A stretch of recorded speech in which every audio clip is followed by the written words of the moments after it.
സാറേ സാറേ തിരക്കിലാണോ? എനിക്കൊരു കാര്യം ചോദിക്കാനുണ്ടായിരുന്നു.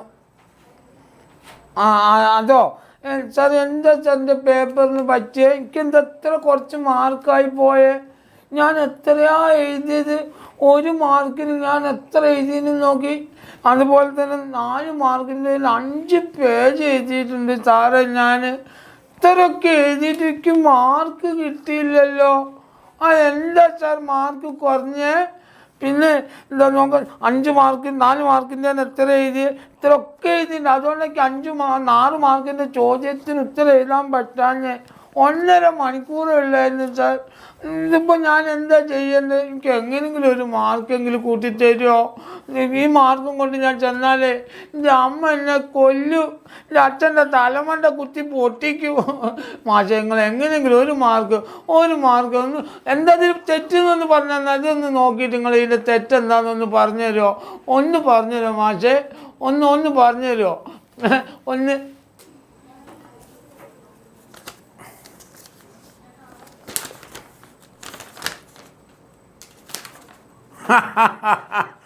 എടാ വിദ്യാസുരാ, എന്താ നീ എഴുതി വെച്ചേക്കണേ? 4 മാർക്കിന് നീ 5 പേജാ എഴുതിയേക്കണേ. 6 മാർക്കിനോ ചിരിമ്പോരെ. പിന്നെ 1 മാർക്കിന് എന്തിനാ അത്രയൊക്കെ എഴുതി വെച്ചിരിക്കണേ? ആദ്യം നീ പഠിക്കേണ്ടത് എങ്ങനെ എഴുതണമെന്നുള്ളതാ. മനസ്സിലായോ? 4 മാർക്കിന് എത്ര എഴുതണം? 2 മാർക്കിന് എത്ര എഴുതണം? 1 മാർക്കിന് എന്ത് എഴുതണം? 6 മാർക്കിന് എത്ര എഴുതണം? പിന്നെ 1.5 മണിക്കൂറിനുള്ളിൽ എങ്ങനെ പരീക്ഷ എഴുതി തീർക്കണം? ഇതൊക്കെ ആദ്യം പഠിക്കേണ്ടത്. അതുകൊണ്ടാണ് മാർക്ക് കുറഞ്ഞത്. പിന്നെ 4 മാർക്കിൻ്റെ ചോദ്യത്തിന് 4 മാർക്കല്ലാതെ 10 മാർക്ക് തരാൻ പറ്റുമോ? എനിക്ക് വിദ്യാർത്ഥിന കിട്ടിയ മാർക്കും കൊണ്ട് പോവാ. എൻ്റെ പ്രിയപ്പെട്ട വിദ്യാർത്ഥിനികളെ, പ്രിയപ്പെട്ട മക്കളെ, പരീക്ഷ എഴുതാൻ പോകുന്നതിന് മുമ്പ് എല്ലാവർക്കും ഉണ്ടാകുന്ന ഏറ്റവും വലിയ പ്രശ്നങ്ങളിൽ ഒന്നാണ് എന്താണെന്നറിയോ? പരീക്ഷാ ഹാളിൽ എത്തിക്കഴിഞ്ഞാൽ എല്ലാവർക്കും ഉണ്ടാകുന്ന പ്രശ്നമാണ് എത്ര എഴുതണം, മാർക്കിനനുസരിച്ച് എങ്ങനെ എഴുതണം. ആർക്കും അറിയില്ല. അറിയുന്ന ഉത്തരം ഇങ്ങനെ എക്സ്പ്രസ് പോലെ വലിച്ചു വാരി എഴുതി വെക്കും. എന്നിട്ടോ അവസാനത്തെ 6 മാർക്കിൻ്റെ ചോദ്യം എഴുതാൻ സമയം കിട്ടിയില്ല എന്ന് പറഞ്ഞ് ഒഴിവാക്കി വിടും. ഇത് എല്ലാ കുട്ടികൾക്കും സംഭവിക്കുന്ന ഒരു കാര്യമാണ്. അതിനൊരു പരിഹാരം വരണ്ടേ? അതിനു വേണ്ടിയാണ് സാർ ഈ വീഡിയോ ഇടുന്നത്. എന്താണ് എത്ര എഴുതണം എന്നുള്ളത് വലിയൊരു ചിന്തയാണ് കേട്ടോ. ഇനി നമുക്ക് ഓരോന്നും നമുക്കറിയാം. 1 മാർക്കിൻ്റെ ചോദ്യം, 2 മാർക്കിൻ്റെ ചോദ്യം, 4 മാർക്കിൻ്റെ ചോദ്യം, 6 മാർക്കിൻ്റെ ചോദ്യം. ഈ 4 പാറ്റേണാണ് ഹൈസ്കൂൾ വിദ്യാർത്ഥികൾക്ക് ക്വസ്റ്റ്യൻ പേപ്പറിൽ ഉണ്ടാകുന്നത് അല്ലേ? അങ്ങനെ വരുമ്പോൾ ഈ 4 രീതിയിൽ എങ്ങനെ എഴുതണം എന്നുള്ളതാണ് സാർ ഇപ്പോൾ പറയാൻ പോകുന്നത്. ഒന്ന് നോക്കൂ, 1 മാർക്കിന് എത്ര എഴുതണം? 1 മാർക്കിന് തന്നിരിക്കുന്ന ആ ഉത്തരം മാത്രം മതി. ഇപ്പോൾ ഉദാഹരണത്തിന് നിങ്ങളോട് ചോദിക്കുകയാണ്, നിങ്ങൾക്ക്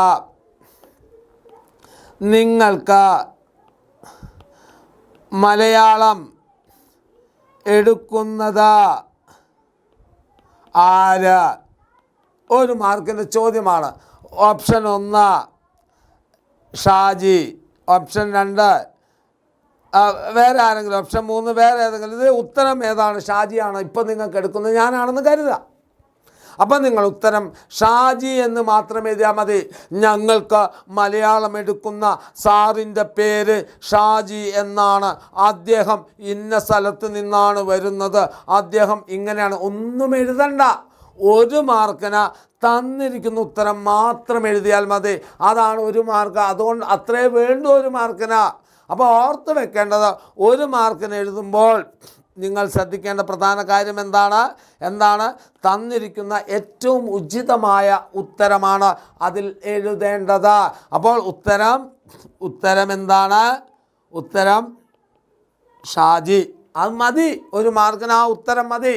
മനസ്സിലായോ മക്കളെ? അപ്പോൾ 1 മാർക്കിന് ഇനി 2 മാർക്കിന് നമ്മൾ എങ്ങനെ എഴുതും? 2 മാർക്കിന് 2 സെൻറ്റൻസ് മാത്രം എഴുതുക. നിങ്ങളുടെ മലയാള അധ്യാപകൻ്റെ പ്രത്യേകത എന്താ? 2 പ്രത്യേകതകൾ എഴുതുക അല്ലേ? അദ്ദേഹം നിന്ന് സംസാരിക്കുന്ന പ്രകൃതക്കാരനാണ്. അദ്ദേഹം നടക്കുമ്പോൾ ഒരു വളവുണ്ട്. 2 സെൻറ്റൻസായി. ഞാൻ വെറുതെ പറഞ്ഞാണ്, എനിക്ക് നടക്കുമ്പോൾ വളവൊന്നുമില്ല. ഞാൻ നിങ്ങളോട് എങ്ങനെ എഴുതണമെന്നുള്ള 2 സെൻറ്റൻസ് മാത്രം എഴുതിയാൽ മതി. 2 മാർക്കിന് 2 വാക്യം മാത്രം മതി. 2 വാക്യം മാത്രം മതി. ഏതെങ്കിലും 2 വാക്യം 2 സെൻറ്റൻസ് എഴുതിയാൽ മതി. കൂടുതലൊന്നും എഴുതി വെക്കരുത്. പലരും 2 മാർക്കിന് അരപ്പുറത്തിൽ കവിയാതെ എഴുതി വെക്കുന്നതൊക്കെ ഞാൻ കണ്ടിട്ടുണ്ട്.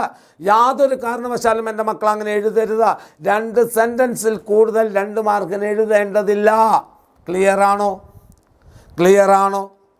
അപ്പോൾ ഞാൻ പറഞ്ഞു വന്നത് ഒരു ഉദാഹരണം പറഞ്ഞേ ഉള്ളൂ. കോമൺ ആയിട്ടൊരു ഉദാഹരണം പറഞ്ഞേ ഉള്ളൂ. അല്ലെങ്കിൽ നിങ്ങളുടെ നാട്ടിലൂടെ ഒഴുകുന്ന പുഴയുടെ 2 പ്രത്യേകത എഴുതുക. പുഴ നല്ല ഒഴുക്കുള്ളതാണ്. ഒന്ന്, ആ പുഴയ്ക്ക് ചുറ്റിലും നിറയെ മരങ്ങളുണ്ട്. 2 പ്രത്യേകതയായി 2 സെൻറ്റൻസായി. എൻ്റെ പുഴ ഒഴുകുന്നത് കൂലം കുത്തിയാണ്, അത് കടലിലേക്കുള്ള യാത്രയാണ്. ഇങ്ങനെയൊന്നും എഴുതി വെക്കേണ്ടതില്ല. മനസ്സിലായ മക്കൾക്ക്? 2 മാർക്കിന് 2 സെൻറ്റൻസ് മാത്രം എഴുതിയാൽ മതി. ഇനി 4 മാർക്കിന് എന്ത് എഴുതണം? അരപ്പുറത്തിൽ കവിയാതെയാണ്, അല്ലേ? അരപ്പുറത്തിൽ കവിയാതെ, അതല്ലേ നിങ്ങളോട് ചോദിക്കുന്നത്? അരപ്പുറത്തിൽ കവിയാതെയാണ് എഴുതേണ്ടത്. അരപ്പുറത്തിൽ കവിയാതെ എഴുതാൻ ചോദിച്ചാൽ എത്ര വേണം? പകുതി എഴുതണം. 50 വാക്ക് വരെയാണ് അരപ്പുറം എന്ന് പറയുന്നത്. അതങ്ങനെ തന്നെ എഴുതി നമ്മൾ ശീലിച്ചാൽ മാത്രമേ നമുക്ക് എന്ത് ചെയ്യാൻ പറ്റുകയുള്ളൂ? കൃത്യമായ മാർക്ക് സ്കോർ ചെയ്യാൻ വേണ്ടി സാധിക്കുകയുള്ളൂ. അപ്പോൾ അരപ്പുറത്തിൽ കവിയാതെ എഴുതണം എന്ന് പറയുമ്പോൾ എങ്ങനെയാണ്? ഒരു ഉത്തരത്തിൻ്റെ പ്രധാന പോയിൻ്റ് വെച്ചുകൊണ്ട് ഒരു ഉദാഹരണത്തിന് നിങ്ങളുടെ നാട്ടിലൂടെ ഒഴുകുന്ന ഒരു പുഴയെക്കുറിച്ച് അരപ്പുറത്തിൽ കവിയാതെ ലഘുക്കുറിപ്പ് തയ്യാറാക്കുക.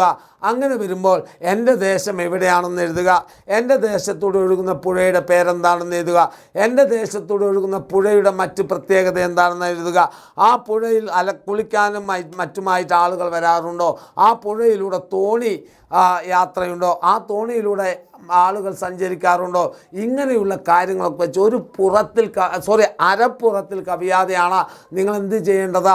അതിന് ഉത്തരം എഴുതേണ്ടത്. മനസ്സിലായോ മക്കൾക്ക്?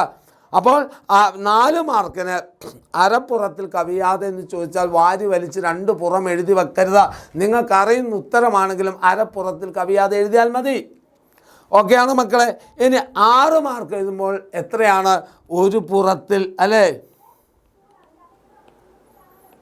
ഒരു പുറത്തിൽ കവിയാതെ ഉത്തരമെഴുതുക. ഒരു പുറം എന്ന് പറഞ്ഞാൽ ഒരു പേപ്പറിൻ്റെ മുൻഭാഗമാണ്, ഒരൊറ്റ ഭാഗമാണ്. ആ ഭാഗത്ത് ചിലപ്പോൾ 3 പാരഗ്രാഫാക്കി എഴുതേണ്ടതായിരിക്കും. മാക്സിമം പോയാൽ നിങ്ങൾ എന്താ ചെയ്യേണ്ടത്? ഒരു 1.25 പുറം. ഇതിപ്പോൾ ഒരു പേപ്പറാണെങ്കിൽ ഇതിൻ്റെ മുഴുവൻ ഭാഗവും നിങ്ങൾ എഴുതി 3 പേരെഴുതി അടുത്ത പേപ്പറിൻ്റെ ഇത്ര ഭാഗം കൂടി എഴുതിയാൽ മതി. അത്രേ വേണ്ടൂ, അതേ ആവശ്യമുള്ളൂ. അപ്പോൾ പ്രത്യേകിച്ച് എൻ്റെ മക്കളോട് ഞാൻ പറയുന്നു, പ്രത്യേകിച്ച് എൻ്റെ മക്കളോട് പറയുന്നത്, ഒരു ചോദ്യത്തിന് ഉത്തരം എഴുതുമ്പോൾ അത് തന്നിരിക്കുന്ന മാർക്കിനനുസരിച്ച്, തന്നിരിക്കുന്ന നിർദ്ദേശങ്ങൾക്കനുസരിച്ച് മാത്രമേ എഴുതാവൂ. നിങ്ങൾ വാരി വലിച്ചെഴുതുമ്പോൾ നിങ്ങൾക്ക് നഷ്ടപ്പെടുന്നത് 6 മാർക്കിൻ്റെയോ അല്ലെങ്കിൽ ഏറ്റവും നല്ല ഒരു ചോദ്യത്തിന് ഉത്തരം നിങ്ങൾക്ക് നഷ്ടപ്പെടും. ഇപ്പം നിങ്ങൾ എത്രയൊക്കെ എഴുതിയാലും 6 മാർക്കിൻ്റെ ഒരു ചോദ്യം നിങ്ങൾ ഉപേക്ഷിച്ചെന്ന് കരുതുക. പിന്നീട് നിങ്ങൾക്ക് യാതൊരു കാരണവശാലും 40 ഫുൾ മാർക്ക് കിട്ടില്ല, അല്ലെങ്കിൽ A+ ലഭിക്കില്ല. അപ്പോൾ അങ്ങനെ ഒക്കെ നോക്കി കണ്ടുകൊണ്ട് വേണം എൻ്റെ മക്കളെ എഴുതാൻ. മനസ്സിലായ മക്കളെ? അപ്പോൾ 1 മാർക്ക്, 2 മാർക്ക്, 4 മാർക്ക്, 6 മാർക്ക് എങ്ങനെ എഴുതണം എന്നുള്ള ക്ലിയർ ആണോ? മറന്നു പോകരുത്. ഓക്കെ ആണോ? ഓക്കെ മക്കളെ. അപ്പം എല്ലാ കുട്ടികൾക്കും വിജയാശംസകൾ നേരുന്നു. ഓക്കെ.